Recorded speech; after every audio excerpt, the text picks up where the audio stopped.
Hello guys, welcome to another episode of Clues, Cues and Reviews. Probably an early one from me considering I'm normally doing this at 6 PM plus UK time. I've got the day off and I wanted to really get this done, get this out there, get everyone else to enjoy it like a lot of other people do. And unfortunately, due to normal timescales, you'll tend to find more of the US reviewers will probably pick this up a lot sooner than I will. And the main reason for that is over there at 6 o'clock in the morning, they can't pick you up before work. For me, this is midday, 11 or 12 o'clock. I'm normally at work. So being that I'm not at work today, let's get this on over and done with. Let's enjoy this. Let's embrace the chapter. Anyway, chapter 186. I guess it's the defense lines of Linus or Leonis. It's an interesting chapter for a lot of different reasons. I'll break it down, and as I'm going along, I'll kind of break down the chapter, but I'll point a few things out that I'll discuss at the end. So let's just break down the first section of the chapter. The chapter is really three pieces. They all go hand in hand. So ultimately, it starts off with Estarossa's game is alive. So you know the panel we saw last time where it looked like he got burnt to a crisp? Not the case. A bit misleading. He's actually on the back of this fireball attack, the cruel sun, and he's getting pushed back, and he's like, "Let's go no!" Like his body's getting contorted. Zeldris tries to help his brother, which is admirable, and him and Estarossa gets pushed back, and you can see them both being pushed back into the water. And as they hit this body of water, I'm assuming it still is Lake Pain, so the full amount of water might not have been evaporated. The darkness magic, the demon magic comes out a little bit, and we don't see what happens after that really. Escanor basically at this point states that he better head back because it's going to be a bit of a struggle because he hasn't had to exert himself so much. Remember, it's a struggle not because he's overexerted. He's exerted himself, and it's been a while since he's done that. Kind of like when someone takes some time away from the gym or a sport, when they go back into it. You know, they start off and they might be thinking they're running on full capacity, but they're not. So that shows a few things. A, that he probably wouldn't have been able to keep it for much longer at this point. And B, it shows that the 7 Deadly Sins versus the 10 Commandments is a serious fight because he's had to push himself. And C, what it also means there's probably another level to Escanor. Much like I mentioned last time, this kind of reinforces that point in a different way. So not only was it not fully noon last time, he also hasn't done this in a while to this level. So there's definitely other levels to him, and maybe he can keep it for a lot longer if he was in better shape, I guess, or had better use of it.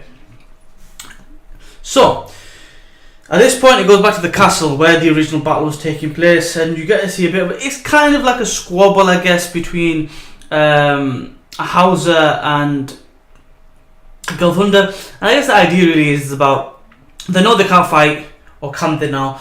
And they want to be helpful, they want to be a shield, they want to do something.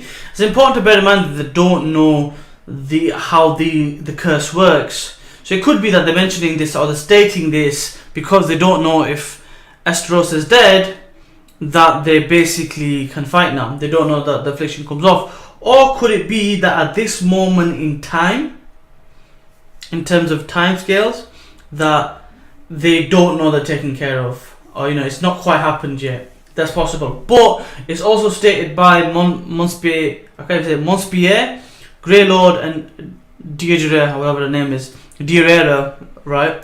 That can't believe there's a power like this. The magic power of them two has come down, meaning Estarossa and Zeldris, they don't say they're dead.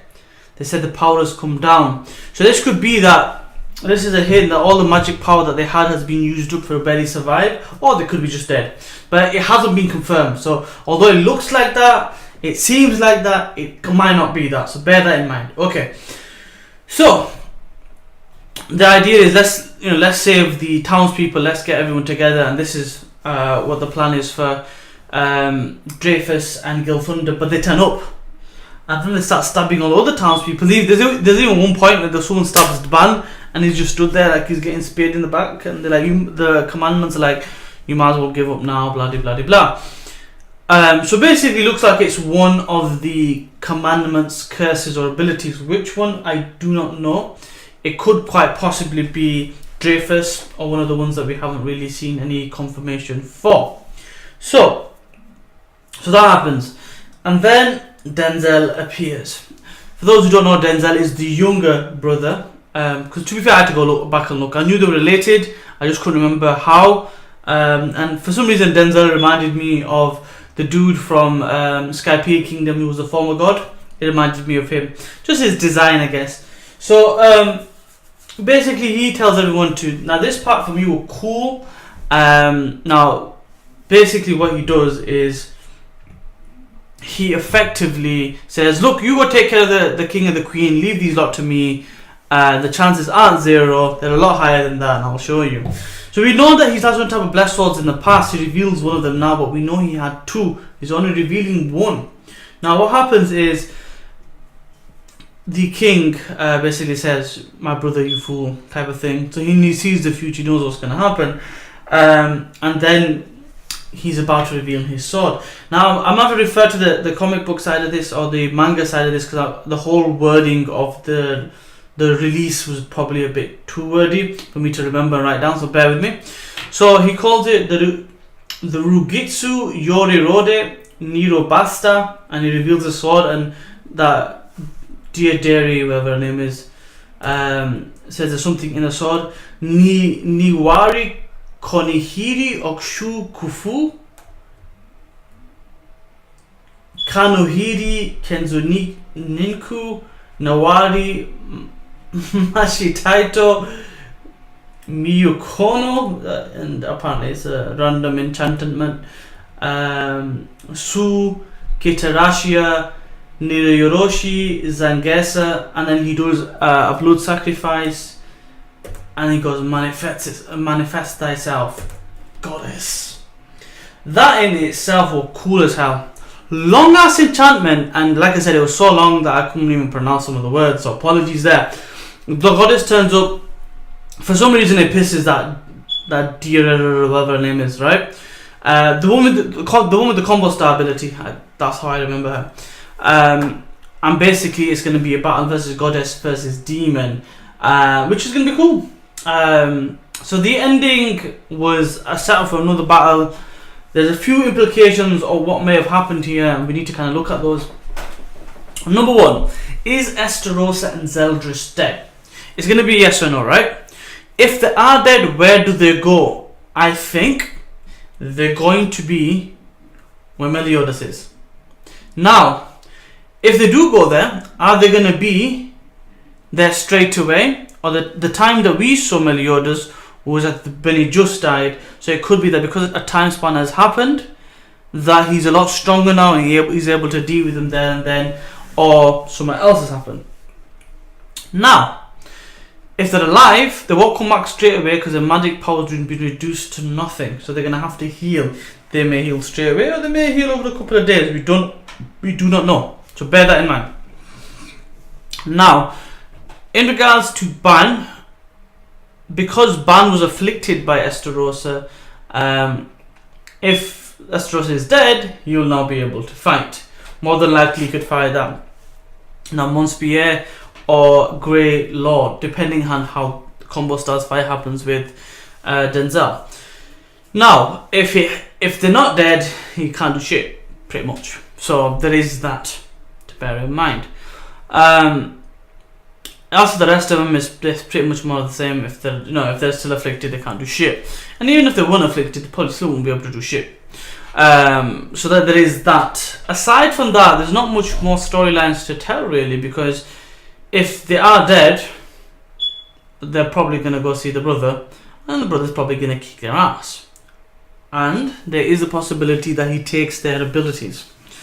So there's always a chance that he takes back or takes piety and charity from them. There's always a possibility of that. So if they do meet, I really hope he does, because he will be an unstoppable beast. And I can't wait to see what happens. It's gonna be a while before we see Escanor for a while, because he's gonna trot along, recover and do his thing. I'm assuming by that time, if the Estarossa and Zeldris are to return, that's when they're going to do it. The reason why I keep mentioning return specifically for them too, because I think the whole idea of Zeldris not doing jack all so far in the story, you know, makes me think, why did you even have him as a character? So that makes me think that he's going to have to come back. Okay, he did take over Combolo, he did chop off Meliodas' arm, and you know, Estarossa did kill Meliodas technically, but he needed to be killed to get rid of the afflictions, so he kind of let himself die in a sense as well. Now, basically, that's all there is to the chapter. We'll have to wait to see what's happened next. It wasn't something that I could get hype about, but it was interesting. So, a long ass review. I hope you enjoy it. Let me know in the comment section below what you thought of the chapter. As always, like, comment, subscribe. I greatly appreciate that. I'll see you next time. Bye.